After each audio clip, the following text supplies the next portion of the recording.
Wearing faded jeans and a basic white tee, Rachel quietly stepped into the pristine lobby of Valeria Prestige Motors. Gleaming Bentleys, Lamborghinis, and Aston Martins lined the floors, bathed in polished glass and high-end lighting. The moment she entered, heads turned not in admiration, but amusement. A sales manager, Brent Lawson, looked her up and down, barely hiding his condescension. "Miss, this dealership sells vehicles starting at $300,000, he said with a smirk. "Perhaps you're looking for the pre-owned lot down the street." The staff chuckled. Customers whispered. Rachel's cheeks flushed. Without arguing, she turned around and left. What they didn't know, Rachel Pierce was the founder of the Pierce Foundation for Special Needs Children, an organization that had provided therapy, adaptive equipment, and schooling to thousands across the country. She didn't dress to impress, she dressed to be herself. The car she had her eye on wasn't for her. Her sister, Amanda, had just beaten stage 3 cancer. Rachel wanted to gift her a car. Amanda had dreamt of her entire life, a midnight blue coupe, parked proudly on the elevated platform. But Rachel's humility was mistaken for insignificance. The next morning, a custom Rolls-Royce Phantom, black with iridescent blue detailing, pulled into the same dealership. A uniformed chauffeur stepped out, opening the rear door. A tall, commanding man stepped into the sun. Alexander Pierce, Rachel's husband.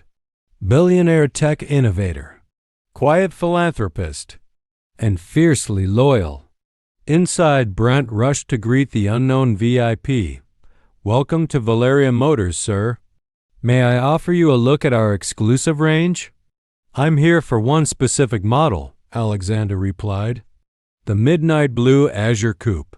My wife tried to purchase it yesterday." Brent blinked. "Your wife? She wore jeans. And you suggested she check out the used lot. That was your biggest mistake." Tension gripped the room as Alexander spoke clearly and calmly. "My wife built a charity that helps children walk for the first time. She's helped thousands. She walked in here looking for a gift for her sister, and you humiliated her." The owner, Mr. Gallagher, had now entered, trying to defuse the situation. But it was too late. A small crowd had formed. One voice spoke up, Ethan, a young salesman. "She was respectful, sir. Genuinely interested in that car." Brent ignored her. "I saw it all." Alexander turned to him. "Thank you for your honesty." Then to the manager, Brent. "Perhaps it's time you understood what real wealth looks like. And it's not hanging from someone's wrist." Mr. Gallagher, now sweating, offered apologies. "We'd be happy to make this right, Mr. Pierce." Alexander nodded. "I will buy that Azure Coupe," through Ethan. Brent's eyes widened. "And the other 7 vehicles from my company's fleet? I'll purchase those elsewhere. But," he added, "you'll have a chance to learn. The Pierce Foundation is holding a charity gala for disabled children. Brent, we'd like you to attend, not as a guest, but as a volunteer." Brent stammered. "You mean?" "Yes, helping children into wheelchairs, assisting with setup. That's the real world." Brent had no choice but to agree. The message had been delivered, loud and clear. 1 month later, at the gala, Brent stood in a volunteer t-shirt helping a child with Down syndrome onto a stage for a dance performance. His once perfect hair now tucked under a cap, his pride softened by weeks of seeing life through a different lens. Rachel approached him. "You've been doing good work." He looked up, humbled. "I judged you that day.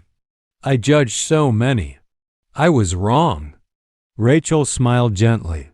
"Change begins when we admit we were wrong." Across the room, Alexander watched with quiet pride as his wife brought about real transformation, not by wealth, but by wisdom. And in that moment, Brent finally understood respect isn't reserved for those in silk suits. It's owed to everyone, no matter what they wear.